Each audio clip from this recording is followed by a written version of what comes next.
নমস্কার, আমি দেবজ্যোতি। আমার আজকের প্রতিবেদনে আপনাদের সবাইকে স্বাগত জানাই।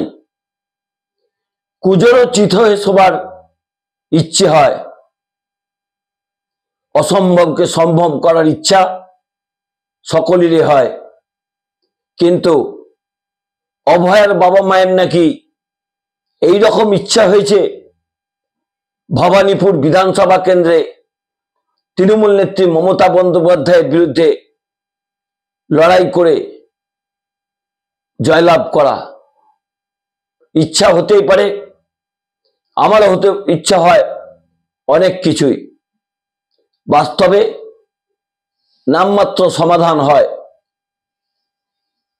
এই অভয়ের বাবা মাকে নিয়ে তাকে যথেষ্ট সহানুভূতির সঙ্গে এতদিন পর্যন্ত তার বিষয়গুলিকে অনুধাবন করার চেষ্টা করতাম, কিন্তু এখন পরিষ্কার হয়ে যাচ্ছে তার দ্বিচারিতা দিনের আলোর মতো।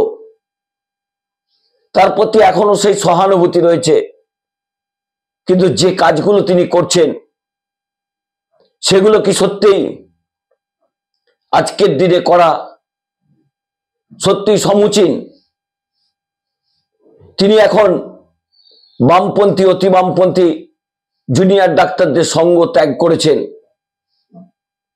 তিনি শুভেন্দু অধিকারীর হাত ধরেছেন, সিবিআই দপ্তরে গেছিলেন দিল্লিতে।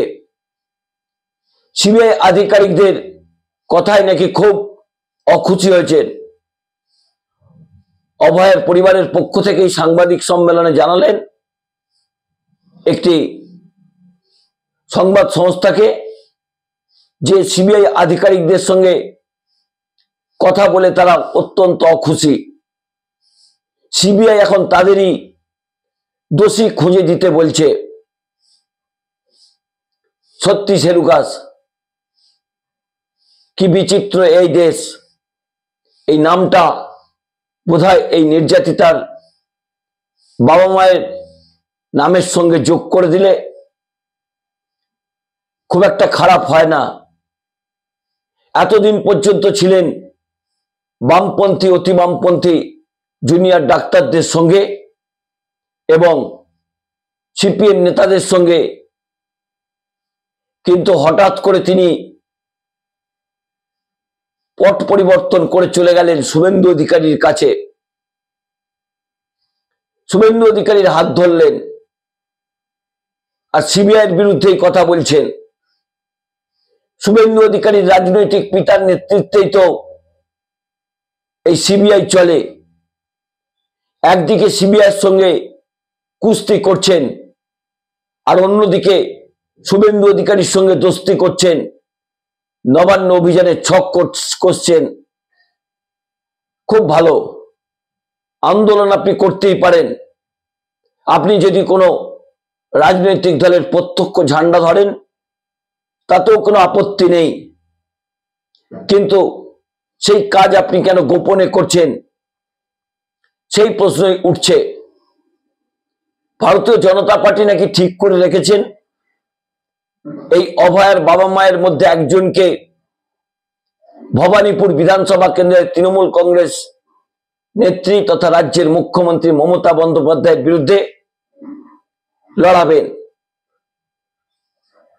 তৃণমূল কংগ্রেস স্বাগত জানিয়েছে।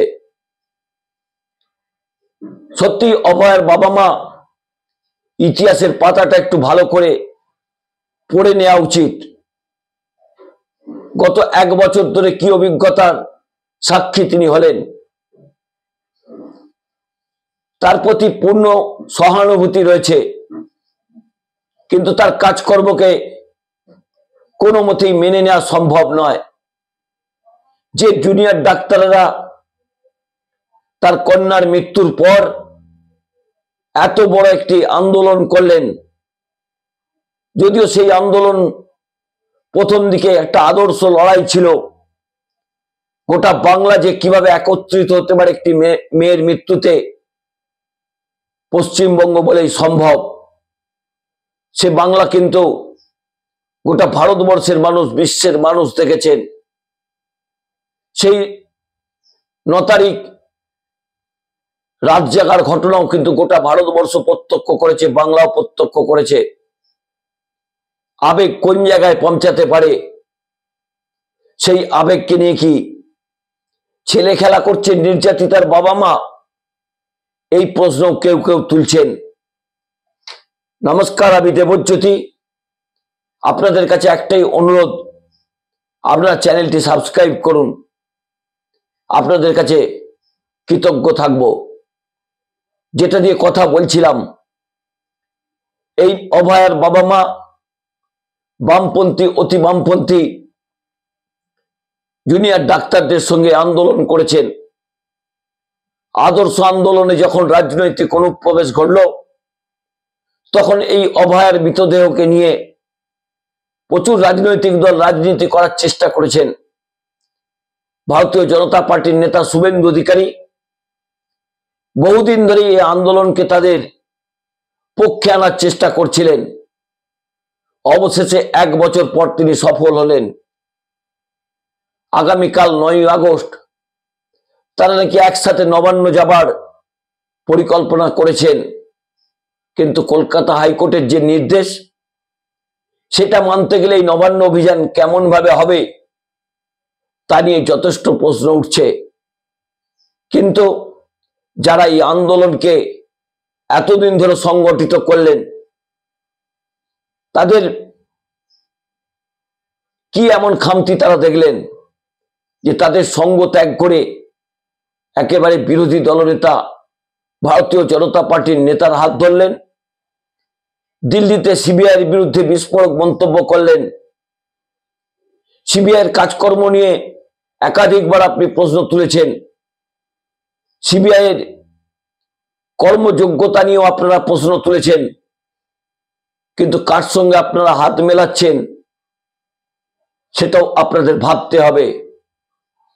এটা কি দ্বিচারিতা নয়?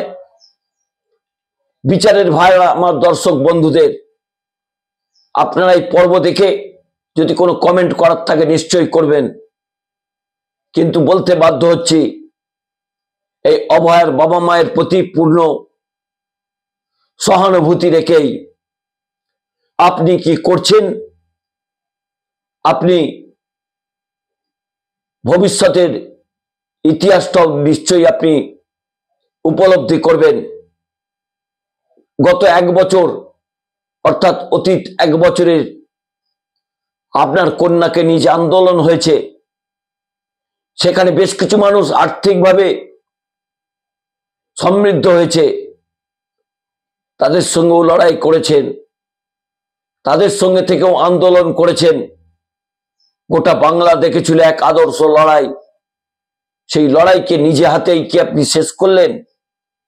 এই প্রশ্ন উঠছে। আবেগ এবং বিবেক, সহানুভূতি সবটাই আপনার পাশে ছিল, কিন্তু আপনি কোন পথে যাচ্ছেন? আপনার নাকি ভবানীপুরে মমতা বন্দ্যোপাধ্যায়ের বিরুদ্ধে লড়াই করার সাধ জেগেছে। যদি জেগে থাকে, খারাপ কিছু নয়। আপনি গত 1 বছরের ইতিহাস দেখেছেন, আগামী 7 মাসের ইতিহাসও আপনি দেখবেন। 5 বছর পরে যখন স্মৃতির পাতা উল্টাবেন, তখন দেখবেন আপনি আপনার কন্যার জন্য কতটা সুবিচার আনতে পেরেছেন, কি পেয়েছেন আর কি দিয়েছেন সমাজকে, তার বিচারের ভার আপনার ওপরেই রইল। নমস্কার, আমি দেবজ্যোতি। আমার এই ছোট্ট পর্বটি ভালো লাগলে চ্যানেলটি সাবস্ক্রাইব করে বেল আইকনটি ক্লিক করে আমার পাশে থাকবেন।